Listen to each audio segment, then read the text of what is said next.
Hey justice seekers and car enthusiasts, welcome back to the channel, where we dive into real-life stories that'll make you cheer, cringe, and maybe check your own HOA rules. I'm Elijah Brooks, a real estate appraiser from Lake Cedar Ridge, and today I'm sharing a wild tale about how an HOA tyrant named Meredith Vaughn tried to tow my uncle's prized Rolls-Royce and ended up in handcuffs after I made one call. Picture this. I'm in my driveway, minding my own business, when Meredith storms up, arms crossed, like she owns the block. "Move that car, or we'll move it for you," she hisses, pointing at my uncle's 1987 Silver Spur like it's a crime scene. HOA Code 7C. Vehicles of excessive value invite crime. I step aside, letting the car's chrome gleam catch her eye. "That's not just a car, Meredith. That's family." Her smug face cracks when I add, "Oh, and that easement you're standing on, I own it." This isn't just about a car, it's about legacy, defiance, and a neighborhood bully who picked the wrong fight. If you've ever dealt with an nightmare, drop your city in the comments and tell me the most absurd rule they've tried to enforce. Hit subscribe, grab a coffee, and let's unpack this saga of power, property, and one very shiny Rolls-Royce to understand why I fought so hard. You need to know about my Uncle Raymond Brooks. He was the first black man to own property in Lake Cedar Ridge back in 1983. This neighborhood wasn't always the curated, mailbox-matching suburb it is now. Back then, it was raw land, and Raymond built this house with his own hands, beam, every brick. He fought off 3 hostile buyouts from developers who didn't want his kind here, paid off his mortgage in cash, and parked his dream car, a 1987 Rolls-Royce Silver Spur, in the driveway as a statement. You don't need permission to take up space. When he passed last year, I inherited this house's fortress, as he called it, taying the rolls. The night he died, the house was quiet, just the tick of his old wall clock. On his nightstand, next to his oxygen tank, was a hand-drawn map of this property, every inch marked with his neat penmanship. He circled the driveway 3 times, writing, "If they try to take this, don't just hold your ground on it." That Rolls-Royce isn't just a car, it's Raymond's legacy, a symbol of resilience against those who tried to erase him. So when Meredith Vaughn, the HOA president, slapped an orange final warning sticker on it, citing not vehicles, I didn't just see a fine. I saw an attack on everything Raymond stood for. Lake Cedar Ridge is one of those neighborhoods with rules for everything: hedge heights, paint colors, even how long your trash bin can sit out. Most neighbors are decent but keep their heads down. Meredith, she runs the HOA like a private empire, and that car, gleaming, unapologetic, drove her wild. It wasn't about community standards, it was about control. I'd been in the house 2 weeks, still unpacking, when Meredith's campaign began. First, a sticker on the rolls, non-compliant vehicle, subject to tow. Then, a certified letter demanding I hide the luxury vehicle within 7 days, or face HOA removal. The kicker: I paid my HOA dues twice, and they returned 1 check, saying I didn't meet community standards. I hadn't even finished grieving Uncle. Ray's cane still leaned by the fireplace. His cologne lingered in the hall, but Meredith wasn't giving me time to settle. I'm a real estate appraiser, so I know property law. I dug into the HOA's covenants, conditions, and restrictions, CC and RS, and found something odd. Code 7C. The excessive value vehicle rule Meredith cited didn't exist in the filed charter. I called my lawyer friend, Jamal, who confirmed it. "They're making it up, Elijah. Check the county records." Sure enough, no amendments, no votes. This wasn't enforcement, it was targeting. So, I did what Raymond would have done. I walked outside, popped the Rolls hood, and detailed it in broad daylight. Meredith called it provocation. I called it presence. The next morning, 3 violations appeared under my door. Decorative inconsistency: my mailbox wasn't beige. Unsecured trash receptacle: it hadn't moved since pickup. Improper driveway usage for parking my own car. This wasn't about rules, it was about breaking me. I stood on the porch, coffee in hand, Ray's wall clock ticking defiantly inside. I could have painted the mailbox, hidden the car, played nice.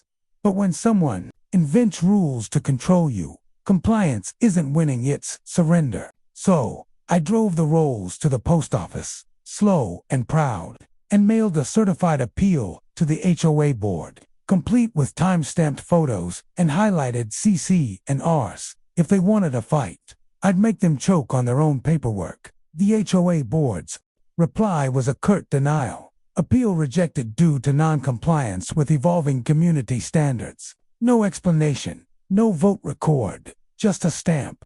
I showed up to the next board meeting, binder in hand, ready to call their bluff.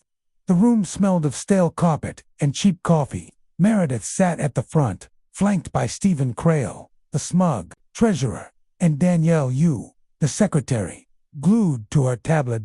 When resident concerns opened, I stood.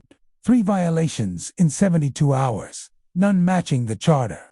Where are these evolving standards documented? Meredith didn't flinch. We reserve the right to adjust for aesthetic harmony. I pressed, show me the amendments. Stephen chimed in. Trust the board's discretion, Mr. Brooks.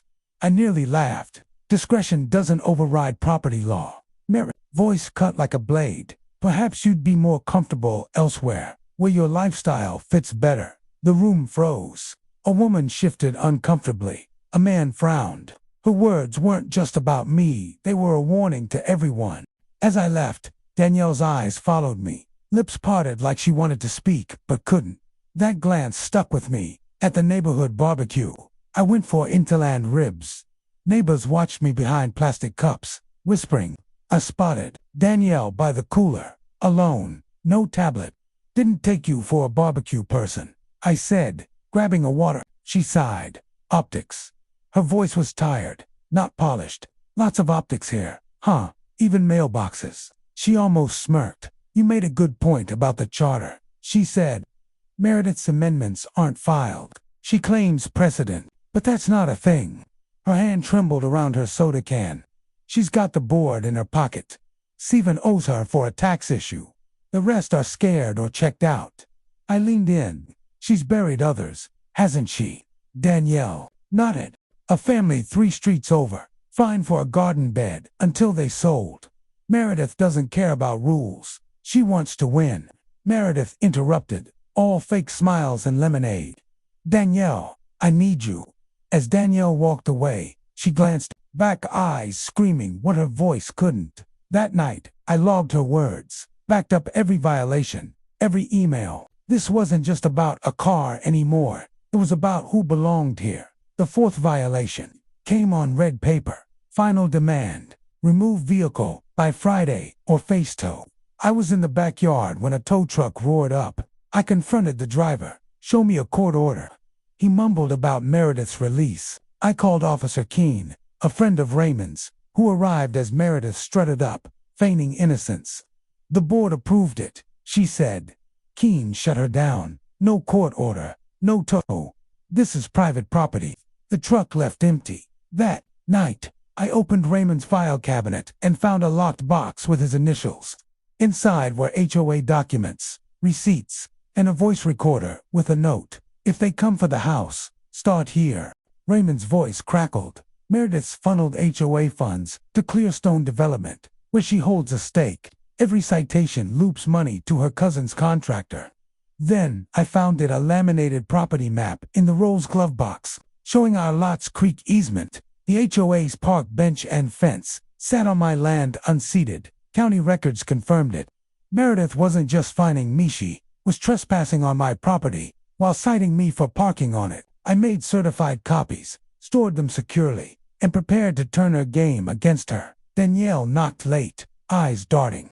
Meredith said, "You're arrogant. Thought you could outmaneuver her." I showed her the map. She's built on my land. Danielle didn't flinch. I know. My dad surveyed this area. The easement's yours. She handed me a USB drive. Meredith didn't know I was on a Zoom call. She told Brian Matz to keep a fake surveyor on retainer and drown you in bylaws. Her hands shook. She threatened to evict my sick mom if I spoke up. I nodded. I just need proof she lied about the land. Danielle's evidence was dynamite, a recorded admission of fraud. I copied it, sent it to my lawyer, Jamal, and emailed Meredith for a meeting, citing parcel discrepancies. Her reply, Thursday, 2 p.m., boardroom. Bring your compliance. I'd bring more than that. I parked the Rolls outside the HOA office, letting it gleam. In the boardroom, Meredith sat like a queen.